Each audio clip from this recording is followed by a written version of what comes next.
আপনারা জানেন যে আজকে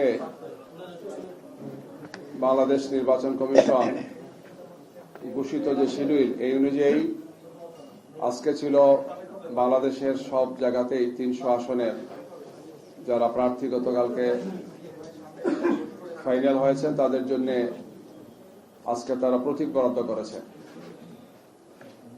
ইতিমধ্যে আমরা সকালবেলায় নির্বাচন কমিশনের সাথে সম্পর্কযুক্ত যে সমস্ত রিটার্নিং কর্মকর্তা দায়িত্বে ছিলেন তাদের সাথে আমরা সাক্ষাৎ করেছি এবং সেখানে আমরা প্রতীক পেয়েছি। আমাদের সম্মানিত আমির-এ-জামাত ডাক্তার শফিকুর রহমান আজকে তিনি ঢাকা 15 সেখান থেকে আমরা ছিলাম, তার প্রতীক সংগ্রহ করেছি সহ আমাদের নায়েবে আমির, সেক্রেটারি জেনারেল সহ নেতৃবৃন্দ যারা নির্বাচন করছেন সবাই আলহামদুলিল্লাহ আজকে আমরা দাঁড়িপাল্লা প্রতীক পেয়েছি গিয়ে।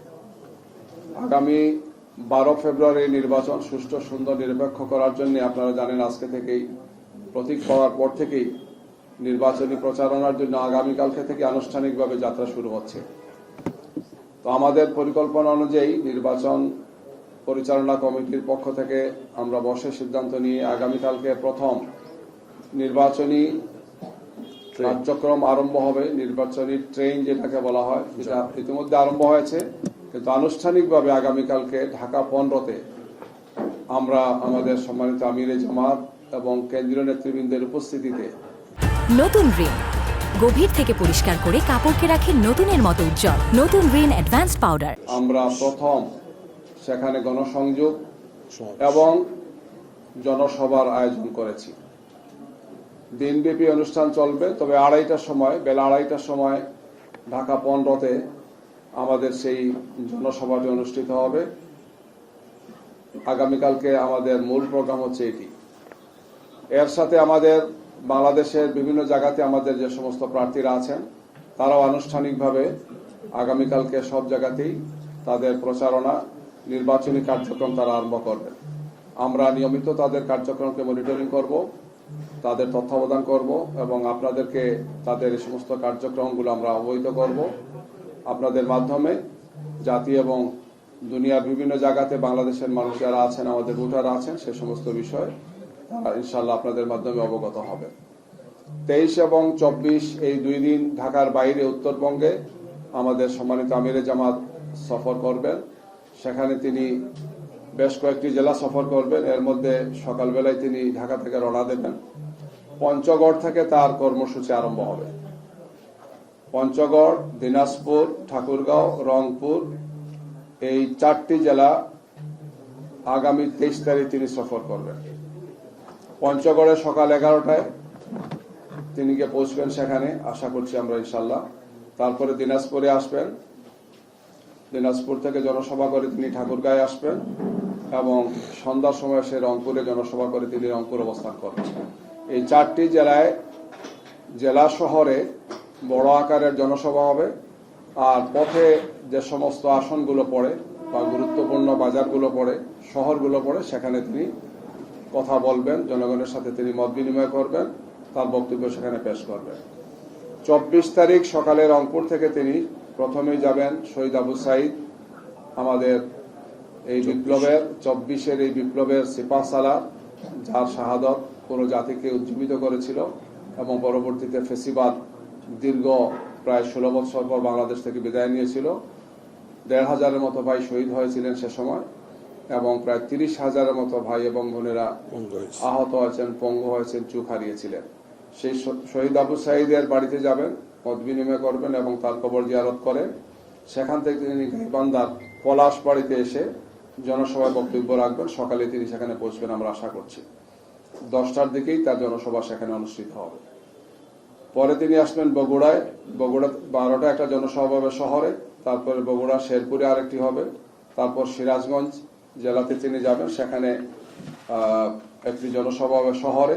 উল্লাপাড়ায় তিনি যাবেন বিকেল 3টায় এবং পাবনাতে পৌঁছবেন গিয়ে সন্ধ্যা 6:30টায়।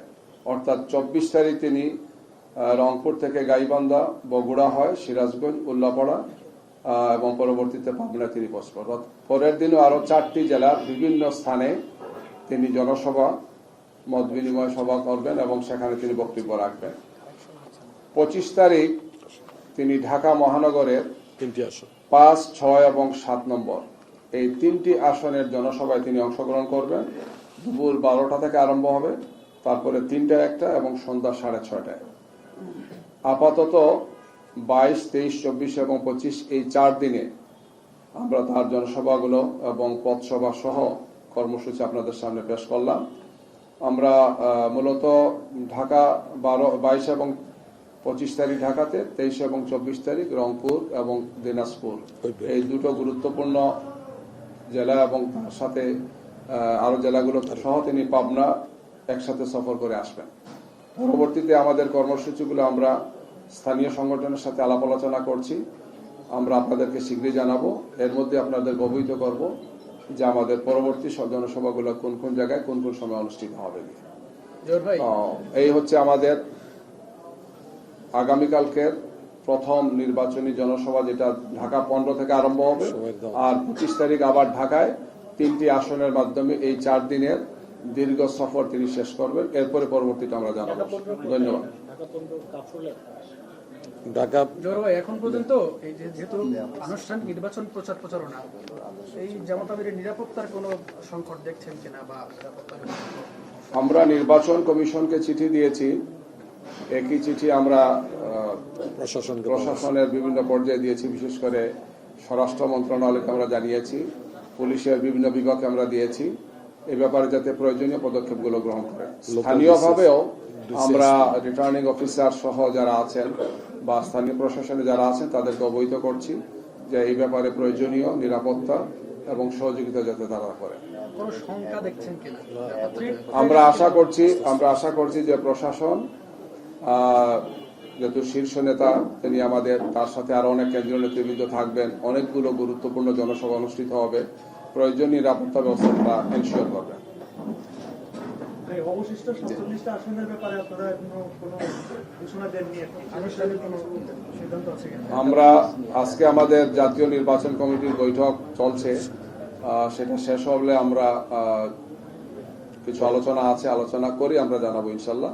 কিছু আসনগুলো গতকালকে যেটা উল্টো হয়েছে আপনারা জানেন, কিছু কিছু আসন ফাইনাল করা যায় নাই, অর্থাৎ আসনগুলো হয়তো আমরা রেখেছি যে একটু আলোচনা করে সেটা আমরা ফাইনাল করবো। তো টোটালটা ফাইনাল হয়ে গেলে আমরা আপনাদেরকে জানাবো। ধন্যবাদ। বলবো